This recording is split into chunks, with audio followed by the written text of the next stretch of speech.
Hey, I wanted to share something interesting, and this has to do with this rabbi finding Messiah Yeshua in the Talmud, and not in a bad way.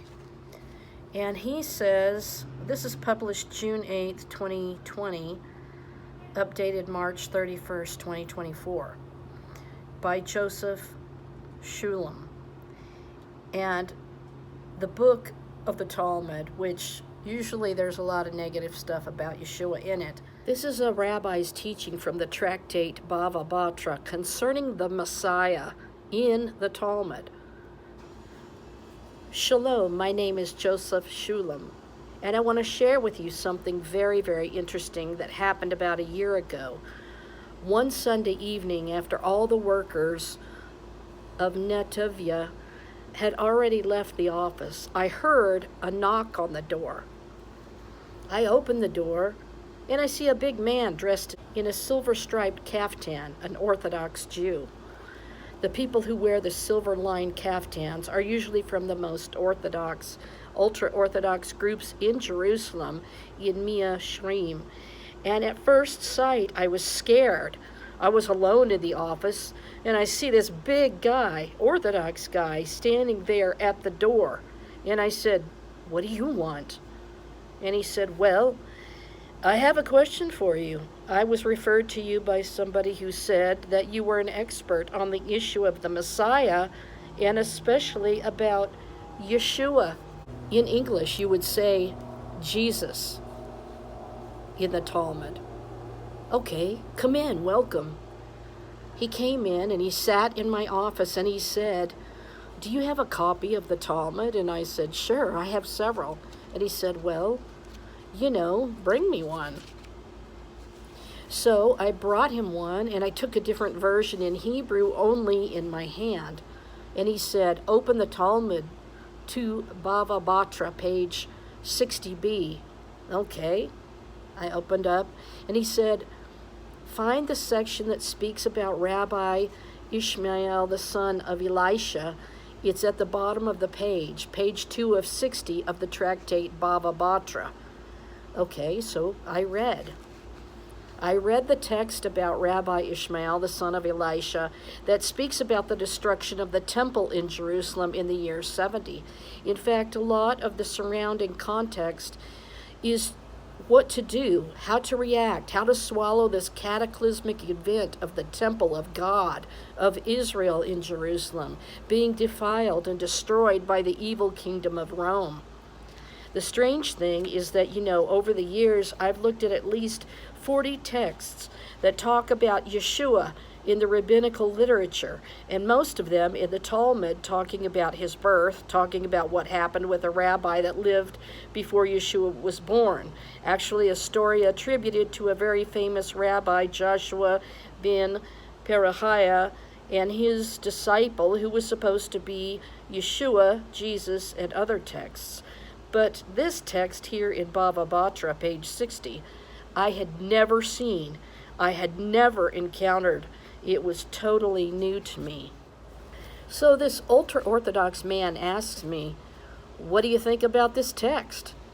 Well, here, I'll try to read the text for you in English from another edition.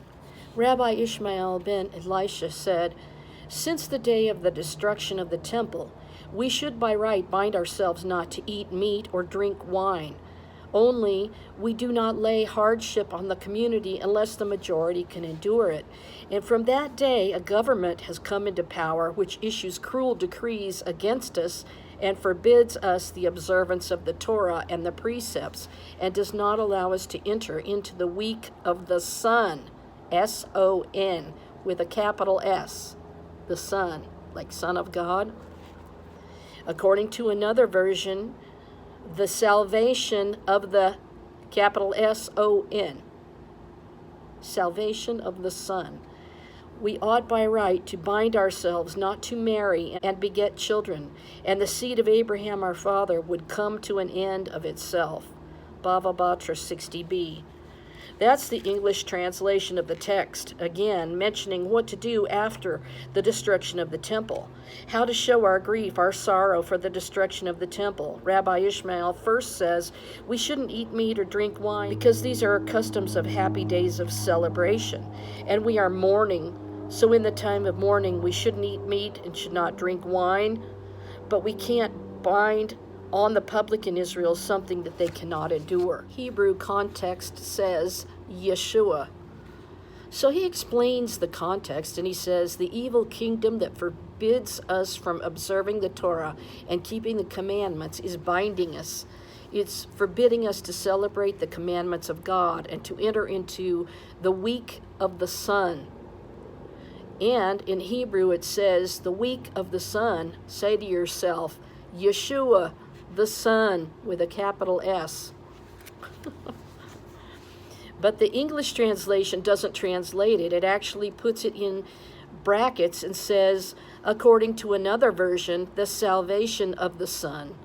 But salvation is Yeshua, and Yeshua with a capital Y is a name of a person, is a name that appears even in Joshua in the prophets called one time Yeshua, Joshua, the son of Nun, who conquered the land after they entered the desert into the promised land. Some people say son of Nun. So Yeshua is a name of a person. Yeshua is a noun, a gerund in English grammar. So they say it's in another version, it says, but actually the best version of the Talmud in Hebrew and Aramaic, the official, the Venetian and other versions say Yeshua the Son. Doesn't say the salvation of the Son, but Yeshua the Son. In Hebrew and Aramaic, it is the name Yeshua. So this rabbi, this Orthodox Jew, comes to me and says, I don't understand the text. Rabbi says it's talking about circumcision, but circumcision doesn't happen in a week. In the 7 days, circumcision happens after 8 days, not 7 days. And Rashi is taking it out of context to say that the week of the sun is the week of circumcision. Talmudic commentators try to deny that it is Yeshua. But again, they changed the text from a name of a person to a gerund, to a noun that is not in the context of the story itself. The general context of the chapter, in fact, that deals with the what to do. The Talmud mirrors Paul.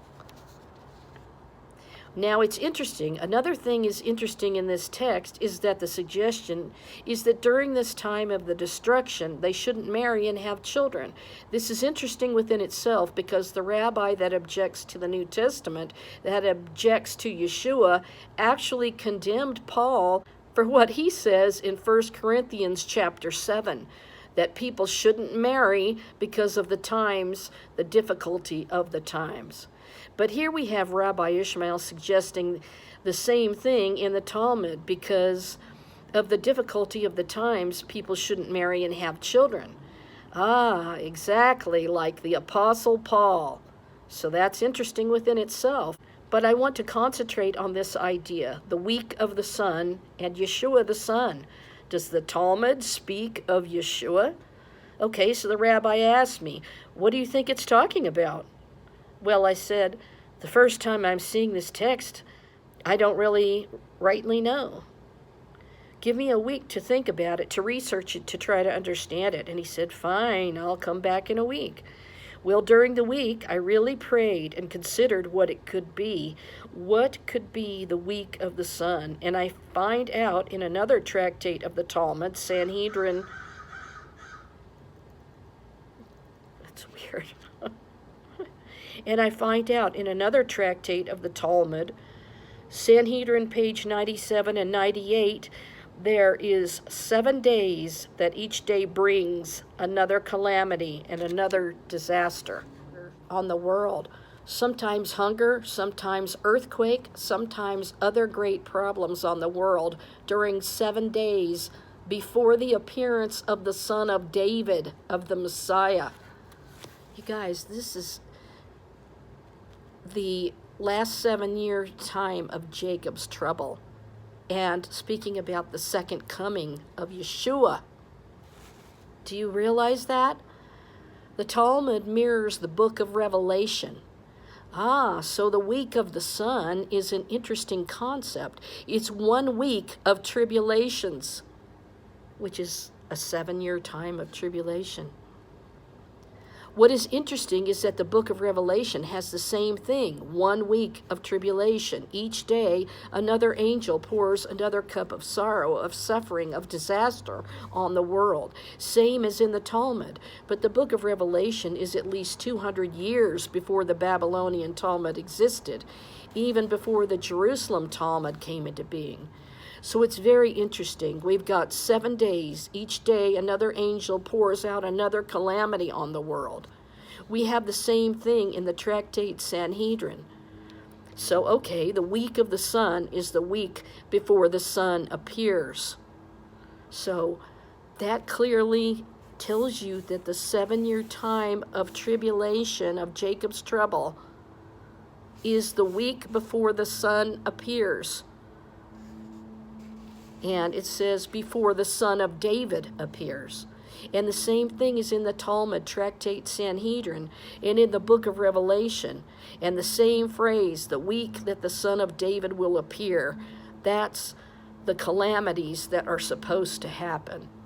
This is truly astonishing. English translation covers up Yeshua the Messiah. So the context is very interesting and connected with the destruction of the temple. But what is more interesting is that it says Yeshua haben. Yeshua is the Son.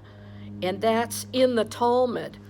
That's why the Songino English translation doesn't translate it and says in another version, the salvation of the Son. They changed the word Yeshua, Jesus, to Yeshu-ah. A-H, with the Hebrew letter He in the end. And they reinterpreted it as the salvation of the Son based on the influence of Rashi's interpretation. Rashi lived in the early medieval period in Europe in the city of Worms that then was a part of France and now is a part of Germany, not far from Frankfurt. So it's an interesting text, and it's not the only text. The old prayer books, Siddurim, that were used in the Orthodox world, on Rosh Hashanah, said that the Metatron, the angel that is sitting next to the throne of God, is Yeshua. They changed there, too, to say the same thing that they put a He in its first made it Yeshua. To then make sense, because the angel name is not Yeshua, but Yeshua. And that's how it was spelled in the Siddur.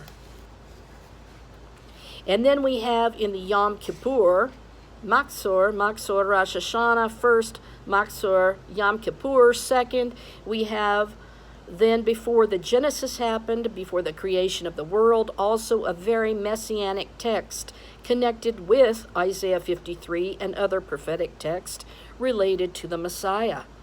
Early 3rd century Christians at odds with Jews. So what are we trying to say? I'm trying to say simply this. In the early days of the history of Israel after the destruction of the temple, Yeshua was not a stranger.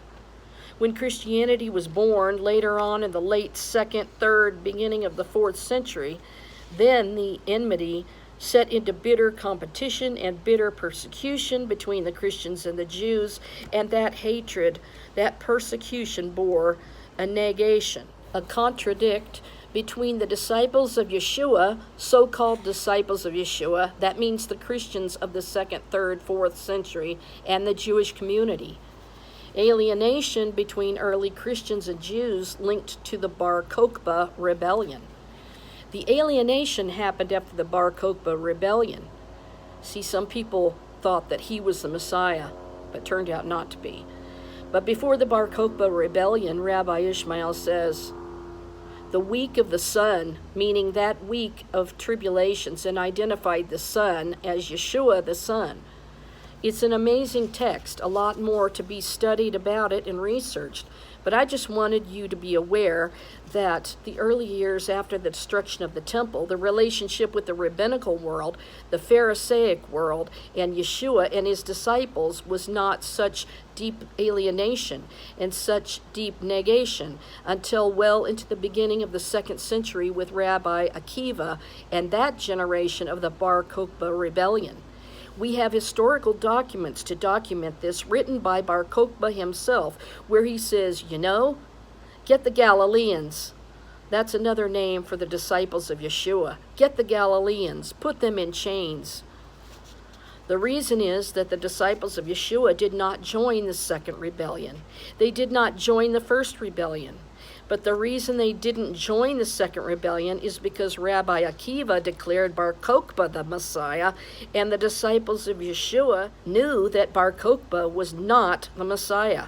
And that brought a great calamity and finally the exile of the Jews from Judea to Galilee and from there to the rest of the Roman Empire. So this is an interesting text that I wanted to share with you, the week of the sun. Yeshua is the sun in the Talmud, rabbinical literature, and something for us to ponder and weigh more carefully. God bless you all, and thank you. About Joseph Shulam, who wrote this. Joseph Shulam was born in Bulgaria in 1946 to a Sephardic Jewish family.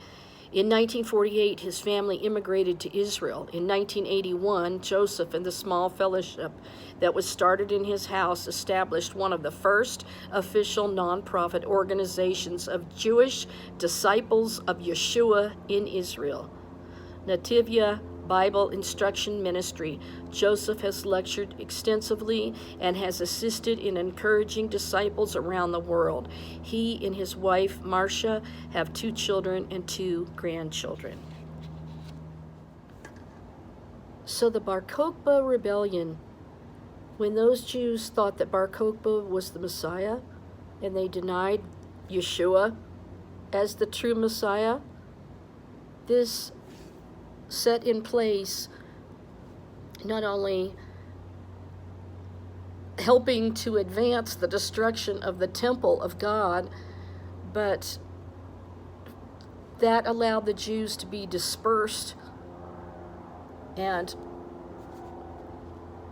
it's very clear who the Messiah is even in the Talmud. And this is really incredible.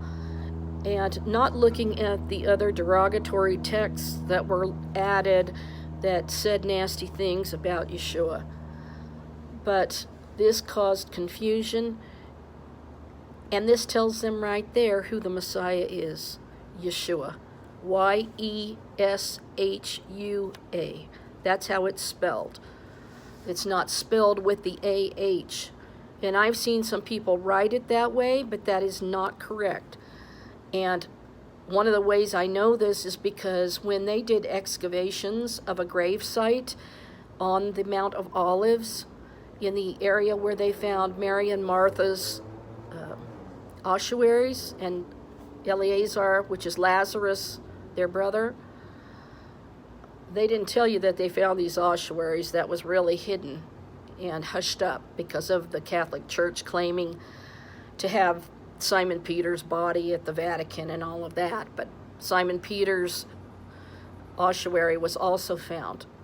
It said Simon Bar Yonah, and it had a big cross across the ossuary. So there's been a hush up of the name of the Messiah. And what I was going to say is, in this grave site that dates to 2,000 years ago, some of the ossuaries had the name of the person that died, and then they would have a cross, and it was spelled Y-E-S-H-U-A, Yeshua, not Yeshu-Ah, or Yahashua is Joshua. Yeshua is actually a shortened version of the name Joshua. Now let me just say right here, when I go back and I read the beginning of this statement that he said, when he said, "Shalom, my name is Joseph Shulam," And I want to share with you something very, very interesting that happened about a year ago. One Sunday evening, after all the workers of Nativia had already left the office, I heard a knock on the door. I open the door and I see a big man dressed in a silver striped caftan, an Orthodox Jew. And he said, at first sight, I was scared. I was alone in the office, and I see this big guy, Orthodox guy, standing there at the door. And I said, what do you want? I'm wondering if Yeshua appeared to him to search out his name. That really gave me the chills, because he was afraid. He had fear. And usually when the Lord showed up somewhere, the angel would always say, don't be afraid. Because he was sent to him because he was an expert on the issue of the Messiah, and especially about Yeshua, in English, Jesus. I thought this was so exciting, and I just kind of happened across this as I was researching some things. This is the rabbi's teaching from the tractate Bava Batra concerning the Messiah in the Talmud. And the Jews that read it should know that things were altered because their king really is Messiah Yeshua. Truly exciting. You know, when I think about Jesus saying, I am the door. If anyone knocks, I will open the door. And this person knocked on his door and confronted him about the Messiah and showed him that Yeshua is in the Talmud in a good way, proving him to be the true Messiah of Israel, and proving that Bar Kokhba set things in a bad direction because the other Jews believed that he was the Messiah, which he turned out not to be, which they admitted later on. Pretty cool stuff. Well, please give a like, hit the notification bell, subscribe, enjoy my channel, and if you want to support my channel, I could really use the support. Thank you so much. And read about the King of Kings and Divine Revelations in my book, accepted at Harvard University Library through a Judaica endowment, of all things, by the Lord himself, called The Almond Tree, Aaron's Rod, the Messiah, King of Israel, available at olivepresspublisher.com. Look for the banner that says The Almond Tree, Kimberly Ballard, and click on that. And then if you see the little book and you click on the book, it'll open up a page that'll tell you all about it. There's an interview I did with a pastor that I don't personally know, but somebody set up that interview for me, and I talked about it about halfway into that video. So anyway, this is totally stunning, don't you think? And if this is hidden and the story is never told, people are not going to know, and the Jews are not going to know. And they're going to keep wondering who their Messiah is. Clearly, it's Yeshua. Joseph was introduced to Talmudic mention of Yeshua, of which he was not aware. I will talk to you in the next episode. This is exciting stuff. And the king is coming soon. Will it be this Rosh Hashanah? Do you know that I just heard that the Jews considered the wedding day of the Messiah to be at Rosh Hashanah, Feast of Trumpets? All right, I'll see you later. Good night for now. Hope you enjoyed this.